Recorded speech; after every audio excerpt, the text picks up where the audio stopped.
Hello guys, gals, and NB pals, T-Dub here, and welcome to my stream of conscious style video on Shinyan Pro Wrest Tōhkon Road to the Next Generation. Developed by YUKE'S and published by Hudson, it was released in 1998 for the Nintendo 64, and as you can tell by this snazzy intro, it looks quite well for its time. BT dubs, these N64 intros that use these in-game character models are a true lost art, and I'd love to see them make a comeback someday. First up, this game is in Japanese, so either study up on the language or do what I done did and play the good old guessing game. Secondly, look at this roster, man. If 90s New Japan is your jam, this game has you covered. Not only is there a healthy selection of stars to choose from, but everyone, and I mean everyone, has an alternate attire, and that truly rules ass. The arena selection is very small, only offering 3. I assume these are Korakuen Hall, Nippon Budokan, and the Tokyo Dome. Each venue is represented quite nicely, which they would have to do considering the low quantity. Entrances are shown in full, and I mean full. We have pre-match announcing, an entrance for each wrestler, and in-ring introductions. For an N64 game, YUKE'S really went all out to make sure you got the entire New Japan experience.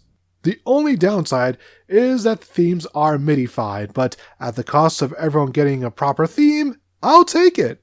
My words can only do these entrances so much justice, so I'll know my role and shut my mouth so you can bask in this game's glory.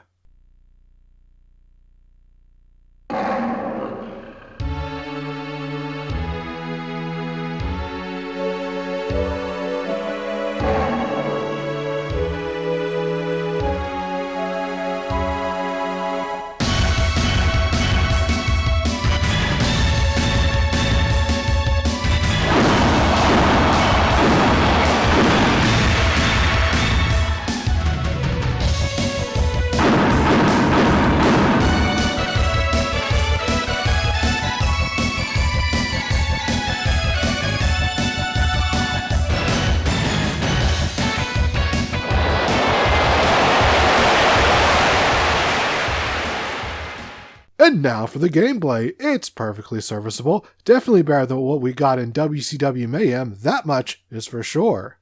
One plus is that the player can see their inputs on screen, thus allowing them to memorize what buttons corresponds to what move. That's a small but very helpful feature, especially in a game with a control scheme that just feels a bit weird and takes a while to get used to. One thing that I love about Tōhkon Road 2 is how body language conveys the amount of damage done to a wrestler.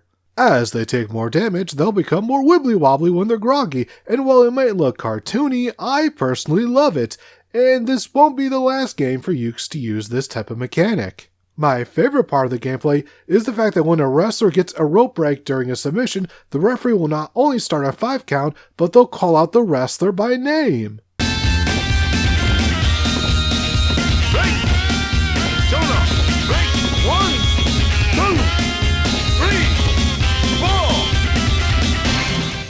First off, we have an announcer and a referee, and they somehow feel more authentic than most modern games.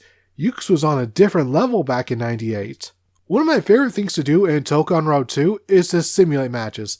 I don't do this too often in wrestling games as I prefer to actually play them. No shade against those who prefer simming, but it's generally not my thing. That is quite different here as the AI is quite competent and the system used for pulling off maneuvers keeps the pace relatively quick. The only other game I prefer simming over playing is WWF Attitude, but that's more to do with just not liking the gameplay.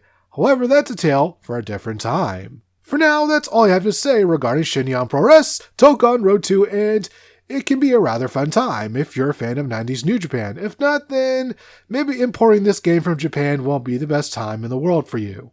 And that's the video, everyone. Apologies for taking so long to get this one out. Just a lot going on in my personal life and a lot going on in the world. It can be tough to get motivated to make a video, but you know what? Sometimes you just gotta pull yourself up by your straps and just get the video done. I did it. The video's out. You're enjoying it. I do wish I got it out sooner, but hey, now it's out. You're watching it right now, and I hope you had a whole hell of a time enjoying it. And hope you have a perfect rest of your day. As for my next video, We're heading off to Hyrule, baby! That's right, we're doing Ocarina of Time next. Can't wait. Should be a fun time. We'll see. Definitely gonna be longer than this video, I'll tell you that much. Oh, well, there's no way I can make an Ocarina of Time video and keep that under 10 minutes.